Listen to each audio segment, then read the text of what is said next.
Welcome back on my YouTube channel the inclusive zone.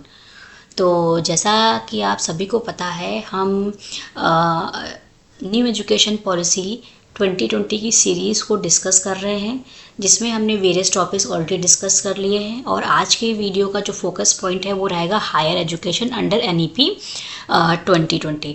तो चलिए start करते हैं और पढ़ते हैं कि NEP 2020 ने हायर एजुकेशन में क्या क्या रिफॉर्म्स किए हैं। सबसे पहले हम ये जान लेते हैं कि हायर एजुकेशन में करंट चैलेंजेस क्या क्या हैं। ठीक है, तो NEP 2020 ने क्या मेजर इश्यूज जो हैं वो आइडेंटिफाई किए, एड्रेस्ड किए NEP 2020 में। तो सबसे पहले तो यही था कि हायर एजुकेशन में जो ग्रॉस एनरोलमेंट रेशियो था वो बहुत कम था। ठीक है, तो जो GER था ये आपका काफ़ी कम था, जिसमें currently 26.3% significantly lower than global standards. यानी कि करंट में जो हायर एजुकेशन का ग्रॉस एनरोलमेंट रेशियो है वो 26.3% है, जो कि बहुत ही लो था।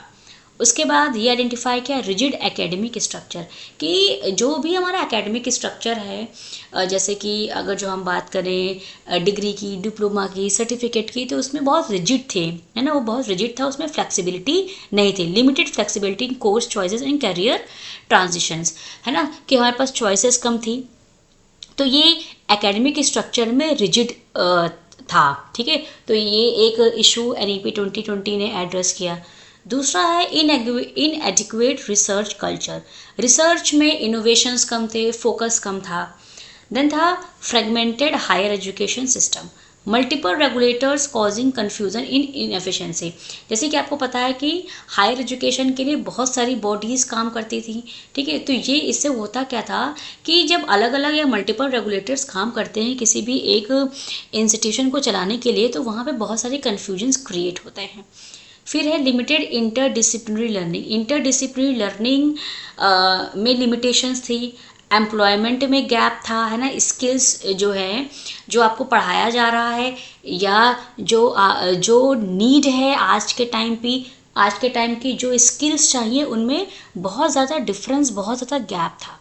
क्वालिटी में कमी थी, टीचर्स की शॉर्टेज थी, टीचर्स क्वालिफाइड नहीं थे, है ना। तो ये सारी चीज़ें जो हैं, ये मेजर इश्यूज एड्रेस किए गए NEP 2020 ने।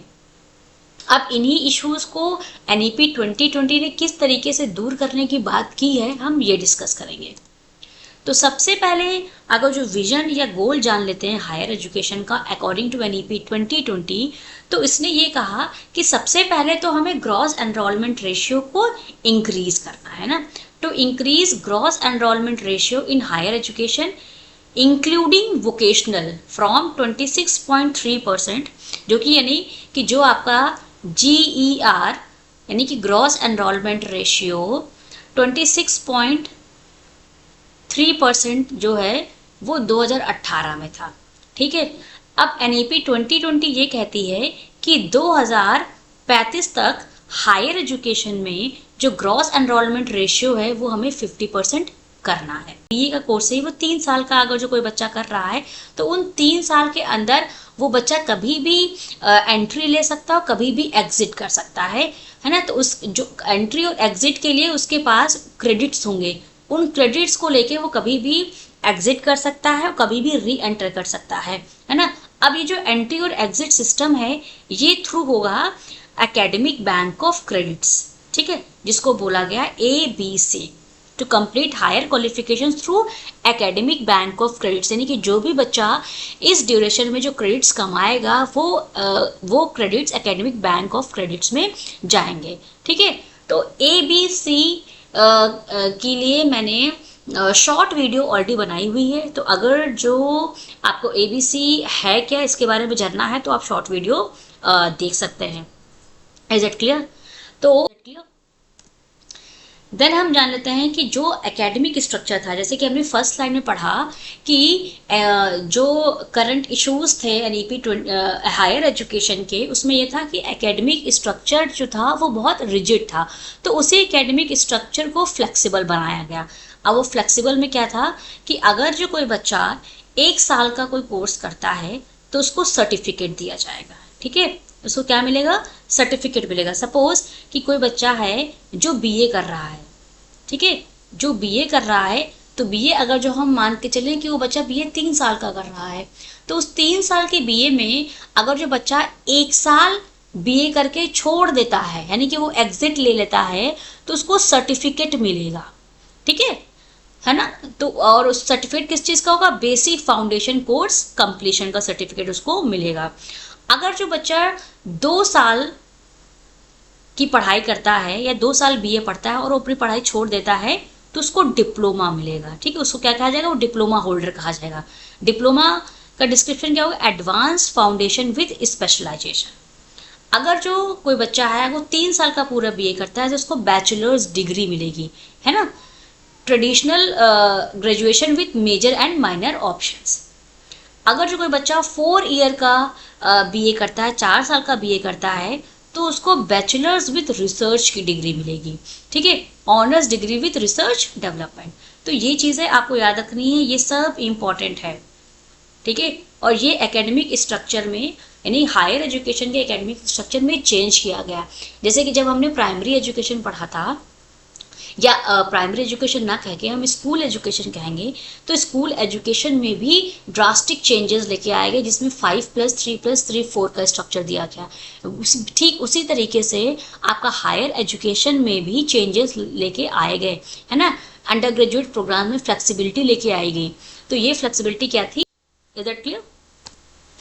देन है कि फिर हम चलते हैं फर्स्ट स्लाइड की तरफ। फर्स्ट स्लाइड में हमने ये बात की थी कि पहले हायर एजुकेशन को चलाने के लिए मल्टीपल रेगुलेटरी बॉडीज़ थी, लेकिन एनईपी 2020 ने इन रेगुलेटरी बॉडीज़ में रिफॉर्म्स किए और इनको एक सिंगल अम्ब्रेला बॉडी के अंदर लेके आया गया, ठीक है।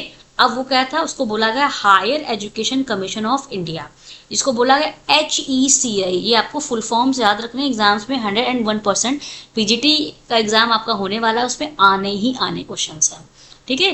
तो higher education commission of India HECI बनाई गई। अभी क्या, ये single overarching umbrella body होगी for the entire higher education sector, replacing multiple regulatory bodies. यानी कि जो भी आपकी मल्टीपल रेगुलेटरी बॉडीज थी उनको हटा के higher education commission of India, जिसको HECI बोला गया, ये एक बॉडी आपकी होगी, ठीक है। आपकी higher education commission of India होगा, उसकी 4 इंडिपेंडेंट वर्टिकल्स होंगे, जिसमें पहला होगा national higher education regulatory council, जिसको बोला गया है NHERC। ये फुल फॉर्म आपको याद रखना है। NHERC क्या है, national higher education regulatory council. इसका काम क्या होगा, स्टैंडर्ड सेटिंग का, एक्रीडिएशन का, एकेडमिक मैटर्स को सॉल्व करने का और एडमिनिस्ट्रेटिव मैटर्स को सॉल्व करने का। Is it clear. उसके बाद दूसरी बॉडी आपकी होगी जर्नल एजुकेशन काउंसिल, जिसको GEC बोला गया है। GEC का काम क्या होगा, standard setting for student learning outcomes, यानी लर्निंग आउटकम्स के लिए स्टैंडर्ड सेट करना, करिकुलम फ्रेमवर्क बनाना और असेसमेंट पैटर्न्स को देखना, ठीक है। ये काम होगा आपका जनरल एजुकेशन काउंसिल का। उसके बाद है हायर एजुकेशन ग्रांट्स काउंसिल, जिसको बोला गया है HEGC। इसका काम क्या होगा, funding and financial of higher education institutions based on transparent criteria, है ना। यानी कि ये हायर एजुकेशन को फंडिंग और फाइनेंशियल सपोर्ट के लिए होगा। दूसरा है NAC क्या है, national accreditation council. National accreditation council क्या होगा, हायर एजुकेशन इंस्टीट्यूशंस को एक्रीडिएशन देना through network of accreditation institutions. Is that clear. तो आपकी जो HECI के 4 इंडिपेंडेंट वर्टिकल्स होंगे, जिसमें पहला है आपका national higher education regulatory council, दूसरा है जर्नल एजुकेशन काउंसिल, तीसरा है हायर एजुकेशन ग्रांट्स काउंसिल और चौथा है नेशनल एक्रीडिएशन काउंसिल। तो ये चारों आपको याद रखना है, क्योंकि एग्जाम में क्वेश्चन पूछा जाएगा। साथ ही आपको इसके फुल फॉर्म्स भी पता होने चाहिए। देन हम बात करते हैं इंटरनलाइजेशन ऑफ हायर एजुकेशन, यानी हायर एजुकेशन को इंटरनेशनल लेवल पे किस तरीके से ले जाने का इनिशिएटिव लिया। सबसे पहला क्या है, क्रेडिट ट्रांसफ़र। क्रेडिट ट्रांसफ़र में आपका जैसे कि CBCS सिस्टम को हम पढ़ते थे, CBCS की भी वीडियो मैंने ऑलरेडी बनाई हुई है, टीचिंग एप्टीट्यूड की प्लेलिस्ट में दिया हुआ है, तो आप देख सकते हैं। ठीक है, तो CBCS को और बेहतर बनाने के लिए उसमें बहुत सारे ट्रांसफॉर्मेशंस किए गए, है ना। तो इन क्रेडिट्स जो ये हैं, जो क्रेडिट ट्रांसफ़र होगा, recognition of credits from international institutions. दूसरा ज्वाइंट डिग्रीज की बात थी, most important point, joint degrees या dual degrees, collaborative programmes with foreign universities, यानी कि अगर है ना। उसके बाद क्या है, faculty exchange, international faculty exchange programmes होंगे। स्टूडेंट्स की मोबिलिटी में आएगा, increase opportunities for study abroad, यानी कि बच्चा बाहर पढ़ने के लिए जा सकेगा, आसानी से जा सकेगा। रिसर्च कोलैबोरेशन की बात की गई, जिसमें जॉइंट रिसर्च प्रोजेक्ट्स और पब्लिकेशंस होंगे इंटरनेशनली या फॉरेन यूनिवर्सिटीज़ के साथ हमारे, है ना। क्वालिटी बेंचमार्किंग की बात की गई। तो इस तरीके से हायर एजुकेशन को इंटरनेशनली रिकॉग्निशन की बात की गई है। इसी के साथ में कुछ चीज़ें आपको और याद रखनी है, जैसे कि मेरू, MERU, मेरू का फुल फॉर्म है मल्टी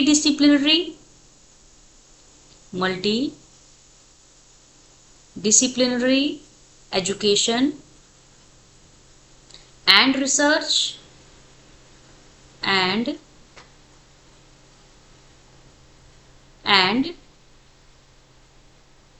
रिसर्च यूनिवर्सिटी। ठीक है, ये मेरू का फुल फॉर्म है, ये भी आपको याद रखना है।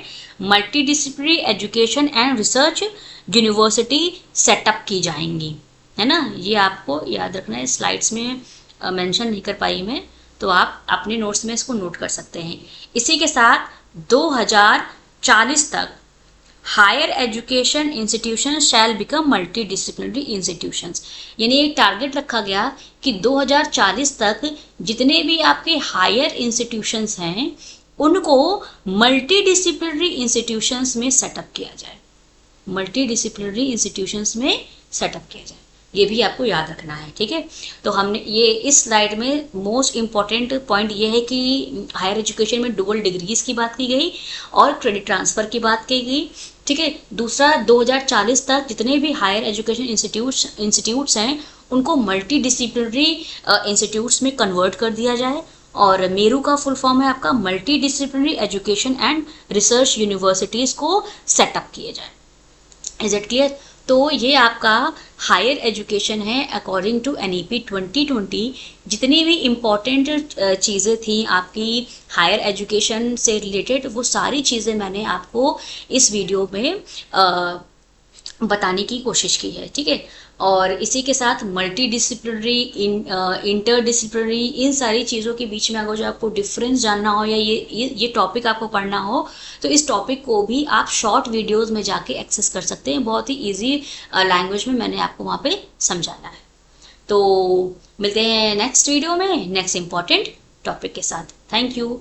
और अगर जो आपको वीडियोस अच्छी लग रही हो तो वीडियोस को लाइक करें, चैनल को सब्सक्राइब करें, and most important thing, share with your friends also.